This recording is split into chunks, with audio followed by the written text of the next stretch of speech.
الحمد للہ رب العالمین والصلاة والسلام علی نبینا محمد وعلی آلہ وصحبہ اجمعین، اما بعد۔ سامعین کرام، دروس توحید میں آج کے درس کا عنوان ہے اللہ تعالیٰ کی تدبیر سے بے خوف نہیں ہونا چاہیے۔ اللہ رب العالمین کا ارشاد ہے افامنوا مکر اللہ فلا یأمن مکر اللہ الا القوم الخاسرون۔ کیا یہ لوگ اللہ کی تدبیر سے بے خوف ہیں؟ اللہ کی تدبیر سے وہی لوگ بے خوف ہوتے ہیں جو خسارہ اٹھانے والے ہوں۔ اور اللہ رب العالمین نے فرمایا وَمَن يَقْنَطُ مِن رَحْمَتِ رَبِّهِ إِلَّا الضَّالُّونَ، اور گمراہ لوگ ہی اللہ کی رحمت سے مایوس ہوتے ہیں۔ پہلی آیت میں بیان ہے کہ مشرکین اللہ تعالیٰ سے نہیں ڈرتے بلکہ وہ اس کی گرفت اور عذاب سے بے خوف رہتے ہیں۔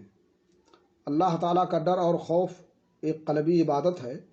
اللہ تعالیٰ کی تدبیر کا مفہوم یہ ہے کہ اللہ تعالیٰ بندے کے لیے تمام امور اس حد تک آسان کر دے کہ وہ اس زوم میں مبتلا ہو جائے کہ اب وہ مکمل طور پر محفوظ ہے، اب اسے کوئی کچھ نہیں بگاڑ سکتا اور نہ اسے کچھ کہا جائے گا۔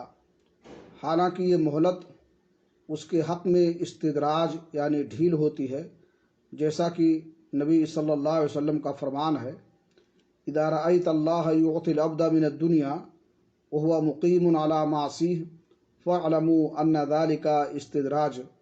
جب تم دیکھو کہ کوئی بندہ مسلسل گناہ کیے جا رہا ہو اور اللہ تعالیٰ اسے مزید انعامات سے نواز رہا ہو تو سمجھو کہ یہ اللہ تعالیٰ کی طرف سے استدراج یعنی مہلت اور ڈھیل ہے۔ اور اللہ تعالیٰ یہ تدبیر انہی لوگوں کے ساتھ کرتا ہے جو اس کے انبیاء و اولیاء اس کے دین کے ساتھ خفیہ تدبیریں اور مکر و فریب کرتے ہیں، اور یہ اللہ تعالیٰ کی صفت کمال ہے کیونکہ وہ اپنی عزت و قدرت اور غلبہ و سلطنت کے اظہار کے لیے ایسا کرتا ہے۔ دوسری آیت میں بیان ہے کہ اللہ تعالیٰ کی رحمت سے گمراہ لوگ ہی مایوس رہتے ہیں، جبکہ اللہ تعالیٰ سے ڈرنے والے اور ہدایت یافتہ لوگ اس کی رحمت سے مایوس نہیں ہوتے۔ عبادت الہی کے کمال کے سلسلہ میں یہ بھی لازم ہے کہ اللہ تعالیٰ کی گرفت کا خوف اور اس کی رحمت کی امید رکھی جائے، جو کہ شرعاً واجب اور ضروری ہے۔ جو شخص تندرست مگر گناہگار ہو اس کے دل میں رحمت کی امید کی نسبت گرفت کے خوف والا پہلو غالب ہونا چاہیے۔ اسی طرح جو بیمار موت کے کنارے پہنچ چکا ہو اس کے دل میں خوف کی نسبت امید کا پہلو غالب رہنا چاہیے، اور یہ معمول کی زندگی گزارنے والے اور نیکی میں بڑھ چڑھ کر حصہ لینے والے کے دل میں امید اور خوف تقریباً برابر ہونی چاہیے، جیسا کہ اللہ تعالیٰ کا ارشاد ہے انہم کانوا یسارعون فی الخیرات وَيَدْعُونَنَا رَغَبًا وَرَهْبًا وَكَانُوا لَنَا خَاشِعِينَ۔ یہ لوگ دنیا کی زندگی میں بڑھ چڑھ کر نیکیاں کیا کرتے اور رغبت اور ڈر کے ملے جلے جذبات کے ساتھ ہماری عبادت کرتے اور ہم سے ڈرتے رہتے تھے۔ عبداللہ بن عباس رضی اللہ عنہما سے روایت ہے رسول اللہ صلی اللہ علیہ وسلم سے دریافت کیا گیا کہ کبیرہ گناہ کون کون سے ہیں؟